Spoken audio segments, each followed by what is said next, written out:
నేలపై వాలింది, నా ముందే మెరిసింది.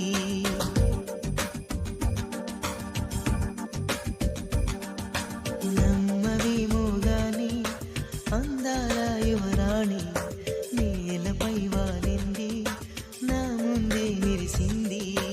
అందుకే అమాంతం నామది, అక్కడే నిశ్శబ్దం అయినది.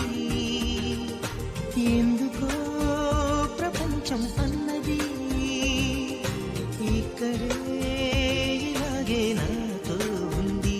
నిజంగా కళ్ళతో